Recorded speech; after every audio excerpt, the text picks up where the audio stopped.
शुभ प्रातः बच्चों। आज की कक्षा में आप सबका स्वागत है। मैं ज्योतिका कपूर आपकी संस्कृत अध्यापिका हूँ।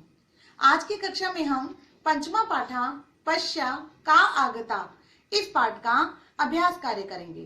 तो चलिए शुरू करते हैं। पंचमा पाठा प्रश्न 8 संस्कृतेन अनुवादम कुरुत। संस्कृत में अनुवाद करें।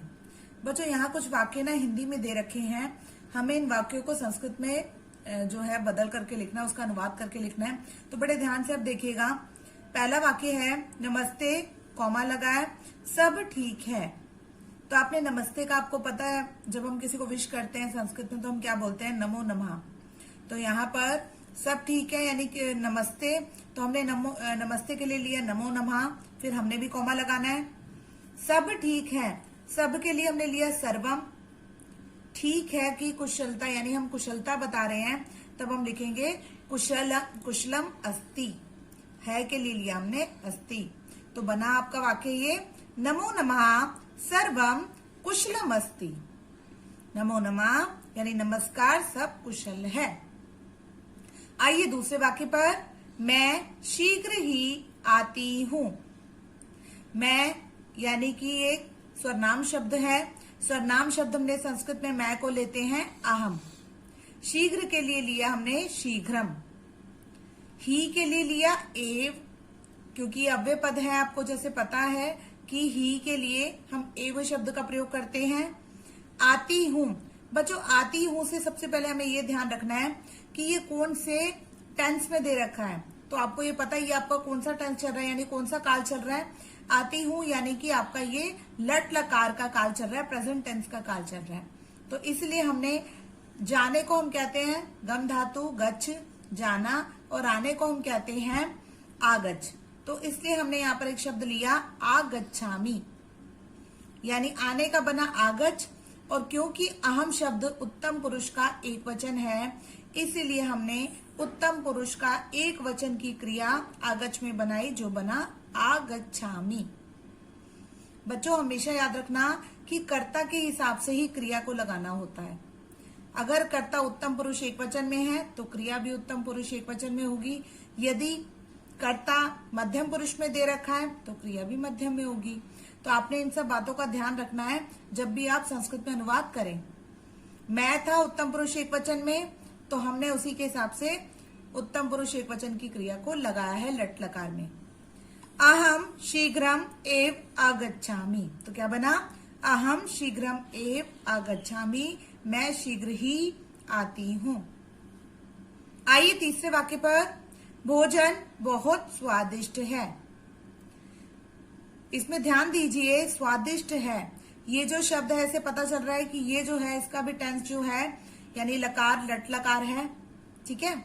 और दूसरा इसमें जो कर्ता है, इसमें कोई कर्ता नहीं दे रखा है, इसमें सिंपल साधारण सी भाषा में बात की गई है।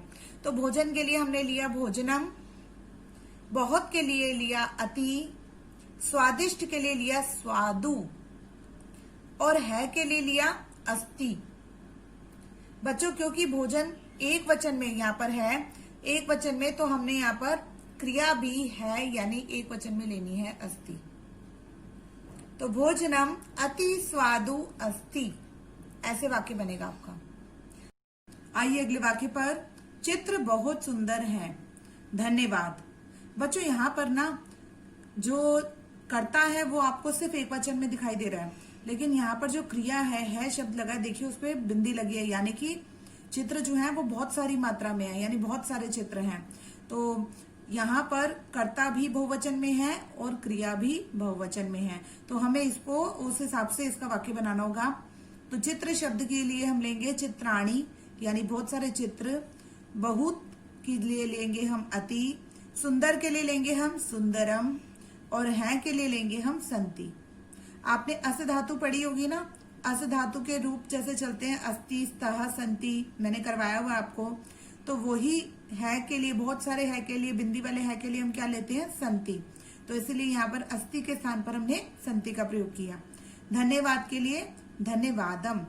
बच्चों यहाँ पर कॉमा भी लगाना जरूरी है, जैसे जैसे आपको हिंदी में वाक्य लिखा हुआ है वैसे ही आपको संस्कृत में वाक्य लिखना है। तो चलिए एक बार वाक्य को दोबारा देखते हैं। चित्राणी अति सुंदरम संति। धन्यवादम यानी चित्र बहुत ही सुंदर हैं, धन्यवाद। आइए अगले वाक्य पर, तुम इस पुस्तक को अवश्य पढ़ो। तुम यानी इसका कर्ता क्या है, तुम है, और इसकी क्रिया क्या है, पढ़ो। पढ़ो शब्द में मैंने आपको बताया जब हम किसी को आज्ञा देते हैं तब हम कौन से लकार का प्रयोग करते हैं, लोट लकार का। तो यहाँ पर जो लोट लकार पठ धातु में हमें लोट लकार का प्रयोग अवश्य करना होगा, क्योंकि यहाँ पर ये आज्ञा दी गई है कि तुम इस पुस्तक को अवश्य पढ़ो। तो चलिए हम कर्ता को देखते हैं क्या लेंगे। तुम के लिए लिया हमने त्वम, मध्यम पुरुष एक वचन में त्वम लिखा जाता है जैसे आप जानते हैं। इसके लिए लिया हमने एतत्, और पुस्तक के लिए लिया हमने पुस्तकम। बच्चों पुस्तक को के लिए ना हमने पुस्तकम शब्द लिया, जो कि द्वितीय विभक्ति लगी है पुस्तक की, जिसका अर्थ होता है पुस्तक को। ठीक है, तो ये द्वितीय विभक्ति एक वचन लगा है पुस्तकम में। आगे देखिए अवश्य, अवश्य के लिए लिया हमने नूनम। ये एक अव्यय शब्द है बच्चों, जैसे अवश्य, ही, अद्य, ये सभी शब्द ना अव्यय शब्द होते हैं, अविकारी शब्द, जो कभी भी जो उनका प्रयोग है सभी जगह पे समान रूप से रहता है। तो इसीलिए ये शब्द अवश्य जो है हमने इसके लिए लिया नूनम। और पढ़ो के लिए लिया हमने पठ। पठ हमने पठ धातु का लोट लकार में मध्यम पुरुष का एक वचन लिया, क्योंकि हमारा कर्ता भी मध्यम पुरुष एक वचन त्वम है, इसीलिए हमने क्रिया भी मध्यम पुरुष एक वचन लोट लकार की पठ ली। तो ये वाक्य का उच्चारण देखते हैं एक बार कैसे बना। त्वम एतत् पुस्तकम नूनम पठ, तुम इस पुस्तक को अवश्य ही पढ़ो। आइए अगले वाक्य पर, समय पर काम करो।